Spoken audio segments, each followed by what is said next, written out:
Hi guys, ನಾನು ನಿಮ್ಮ rider Leela. So ತುಂಬ ಜನ ಮೆಸೇಜ್ ಹಾಕಿದ್ರಿ MT ಅಷ್ಟೊಂದು ಮೈಲೇಜ್ ಕೊಡೋದಿಲ್ಲ ಹಂಗೆ ಹಿಂಗೆ ಅಂತ ಹೇಳಿ. See guys, it's not about the bike, it's about how you ride it. So ನೀವು ಯಾವ ಥರ ಬೈಕ್ನ ಮೇಂಟೈನ್ ಮಾಡ್ತೀರಾ, ಯಾವ ಥರ ಬೈಕ್ನ ಓಡಿಸ್ತೀರಾ ಅನ್ನೋದ್ರ ಮೇಲೆ ಡಿಪೆಂಡ್ ಆಗುತ್ತೆ. ನೀವು ಓವರಾಗಿ ಆ್ಯಕ್ಸಲ್ರೇಟ್ ಮಾಡಬೇಡಿ ಮತ್ತು ಹಾರ್ಡ್ ಬ್ರೇಕಿಂಗ್ ಮಾಡಬೇಡಿ. ಟೋಟಲ್ನ ಸ್ಟಡಿಯಾಗಿ ಹಿಡ್ಕೊಂಡು ರೈಡ್ ಮಾಡಿ, ಇದರಿಂದ ಮೈಲೇಜ್ ಕೂಡ ಬೂಸ್ಟ್ ಆಗುತ್ತೆ.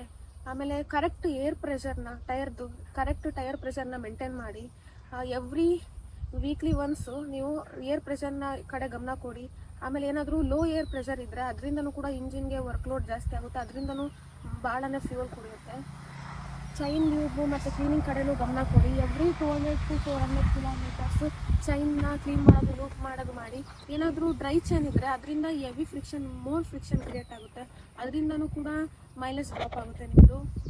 ಆಮೇಲೆ ಆಫ್ ಕ್ಲಚ್ ಯೂಸ್ ಮಾಡಿಕೊಂಡು ಗಾಡಿನ ಜಾಸ್ತಿ ಓಡಿಸ್ಬೇಡಿ. ಮತ್ತು ಸಿಗ್ನಲಲ್ಲಿ ಕ್ಲಚ್ನ ಹೋಲ್ಡ್ ಮಾಡ್ಕೊಂಡು ಇಡಬೇಡಿ, ನ್ಯೂಟ್ರಲ್ನ ಯೂಸ್ ಮಾಡಿ. ಆಮೇಲೆ ಕರೆಕ್ಟ್ ಆನ್ ಟೈಮ್ ಸರ್ವಿಸ್ ಮಾಡಿಸಿ. ಮತ್ತು ಏರ್ ಫಿಲ್ಟರ್ ಮತ್ತು ಇಂಜಿನ್ ಆಯಿಲ್ ಚೇಂಜ್ ಮಾಡಿಸೋ ಕಡೆನೂ ಗಮನ ಕೊಡಿ. ಸೊ ಈ ಥರ ಎಲ್ಲ ನೀವು ಮೇಂಟೈನ್ ಮಾಡಿದ್ರೆ ಗಾಡಿನ ಮೈಲೇಜ್ ಕೊಟ್ಟೇ ಕೊಡುತ್ತೆ. ನೀವು ಯಾವ ಥರ ನೀವು ಬೈಕ್ನ ಕೇರ್ ಮಾಡ್ತೀರೋ ಅದು ಅದೇ ಥರ ನಿಮಗೆ ಮೈಲೇಜ್ ಕೊಡುತ್ತೆ. MTನ ನೀವು ನೆಗ್ಲೆಕ್ಟ್ ಮಾಡಿದರೆ ನಿಮ್ಮ ಪಾಕೆಟ್ ಮಾತ್ರ ಪಕ್ಕ MT ಆಗುತ್ತೆ.